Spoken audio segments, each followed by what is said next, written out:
આ છે કંઈક બસની અંદરના નજારા. 5:30 જેવું થયું છે ને આપણે ફટાફટી હલાવે છે. વેન્ટ બી છે, વિન્ડો ઓપન બી છે. વિશાલા કનૈયા હોટલ કરીને છે. બીજો સ્ટોપ અહીં આવી ગયો છે. ગુજરાતીમાં કહે ધવલ વાજા એટલે ટીવી બ્લોગ તમારા દિલમાં રાજા. ગુડ ઇવનિંગ, કેમ છો? તો આપણે અગેન નીકળી ગયા છીએ પાછા સુરતથી રિટર્ન રાજકોટ જવા માટે. જ્યારે આપણે રાજકોટથી સુરત આવ્યા હતા ત્યારે આપણે છે ને પેલી એસી બસ બુક કરાવી હતી, જેમાં અમને બહુ પ્રશ્ન થયા હતા. તો હવે આપણે છે ને એસીની જગ્યાએ નોન એસી કરાવી છે. કેમ કે એસીમાં કેવું છે કે જો એસી બંધ થઈ જાય તો પ્રશ્ન એવા થાય કે વિન્ડોઝ ઓપન કરી શકીએ કે ના, કંઈ પણ પ્રકારનો બહાર આટો મારી શકીએ કે પછી કંઈ બહારનો પવન બી ના આવે. આ વખતે આપણે છે ને એસી પ્લસ નોર્મલ નોન એસી એવી બસ બુક કરી છે. તો છે ને જો વેન્ટ બી છે, વિન્ડો ઓપન બી છે, બરાબર છે. તો બંને વસ્તુ મિક્સમાં કરી છે. તો આ વખતે જેવો પ્રશ્ન નહીં થાય. સો આઈ હોપ કે સુરતથી લઈને રાજકોટની જર્ની છે ને સેફ અને સારી રહે અને કોઈ પણ પ્રકારના હેડેક વગર રાજકોટ શાંતિથી પહોંચી જાય. અને મેઇન વસ્તુ ટાઈમ પર પહોંચી જાય. કેમ કે આપણે જ્યારે સુરત આવ્યા હતા ને, હવે એપ્રોક્સિમેટલી આપણે છે ને 16 કલાકે રાજકોટથી સુરત પહોંચ્યા હતા. તો હવે એ જ વસ્તુ જોવાની છે મેન કે ભાઈ અત્યારે જે આ બસ છે ને આપણે આમાં બેઠા છીએ તો હવે આ કેટલા વાગે આપણે રાજકોટ ઉતારે છે, આખી ટ્રીપ કેવી જાય છે, આપણે કઈ જગ્યાએ હોલ્ટ લઈ છીએ, શું નાસ્તો કરીએ છીએ, આ છે તે છે, બધી વસ્તુ તમારી સાથે શેર કરશું. અને વ્લોગમાં બનેલા રહેજો અને લાઈક કરજો, શેર કરજો, સબસ્ક્રાઈબ કરતા રહેજો. મેઇન વસ્તુ એ છે કે તમે સબસ્ક્રાઈબ નહીં કરો તો કંઈ વ્લોગ બનાવવાનું મોટિવેશન મળશે નહીં.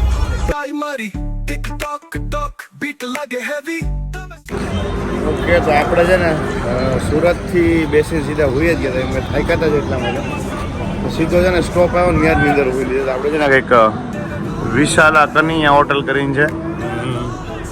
હોટેલ વિશાલા, ત્યાં આપણે છે ને સ્ટોપ લીધો છે બસે. સુરતથી બેન બસ એટલી સ્પીડમાં મસ્ત હાલતી હતી ને, પવન એવો મસ્ત હતો તો આપણે સીધા હોઈ જ ગયા હતા. સ્ટોપ આપણે લીધો હતો પણ સ્ટોપમાં હોટલ કે હોટલ વિશાલે જેવું હતું કે નાસ્તામાં એટલી બધી ખાસ મજા આવી નહોતી. એટલા માટે આપણે છે ને પાછા બસમાં ચડી ગયા ખાલી ફ્રેશ થઈને. અને આ એક નવું ડ્રિંક કંઈક લીધું હતું બગીરા કરીને. હવે એ વસ્તુ ટ્રાય કરશું કે એનર્જી ડ્રિંક છે, એક પેકિંગ મસ્ત છે, સરસ એવું. અને આપણે આપણા પટારા પાછા ખોલી દીધા છે કે આપણે ઘરેથી નાસ્તો લીધો હતો ને, જે તમને ફોનમાં કીધું હતા ને પહેલાંના વ્લોગમાં. તો તમે એ જે વ્લોગ ન જોયો હોય કે જે આપણે રાજકોટથી સુરત ગયા હતા એ ટાઈમે જે આપણે વ્લોગ આપણે નાખ્યો હતો એ વ્લોગ ન જોયો તો પહેલાં એ વ્લોગ જોતા આવજો, જેથી કરીને તમને આઈડિયા આવે કે નાસ્તામાં બધે આપણે શું ચર્ચા કરી હતી. તો કહીને આપણા પોટલા ખુલી ગયા છે, થોડો ઘણો નાસ્તો કરી લઈ. અને આ વખતે થોડુંક નવીનમાં એવું છે કે ચેવડાની હારે હારે આપણે ડુંગળી લઈ લીધી છે. ડુંગળીને દેશી સ્ટાઇલમાં ધુમા મારીને ખોલશું અને ડુંગળી અને ચેવડો કમ્પ્લીટ કરશું અને પછી આપણે એનર્જી ડ્રિંક બગીરા ટ્રાય કરશું. લાગે હેવી તમે સુનો રે ભાઈ મજાક કરો સાવી ભરેલું જીવનમાં એક મસાલો ગુજરાતી. વન સેકન્ડ, બીજો સ્ટોપ અહીં આવી ગયો છે.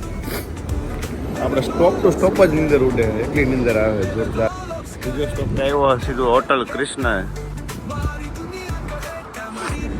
અત્યારે રાજકોટ ખાલી છે ને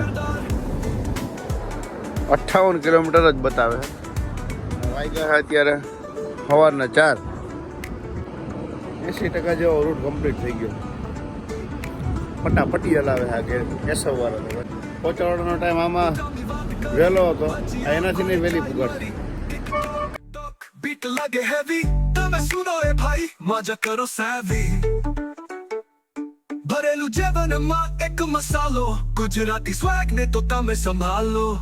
તેવે બ્લોગ્સ કહે ગુડ મોર્નિંગ ગાઈસ. 5:30 જેવું થયું છે ને આપણે રાજકોટમાં એન્ટર કરી ગયા છે લીમડા ચોક પાસે.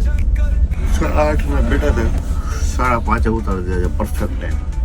ઉલટાના અડધી કલાક વહેલા છે. આ છે કંઈક બસની અંદરના નજારા.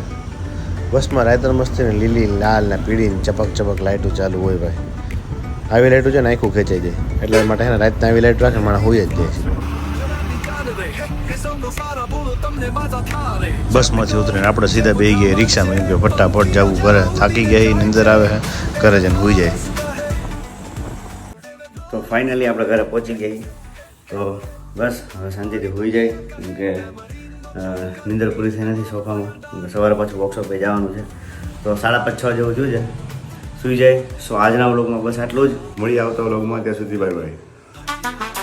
ગુજરાતીમાં કહે ધવલ બાજા એટલે ટીવી બ્લોગ તમારા દિલમાં રાજા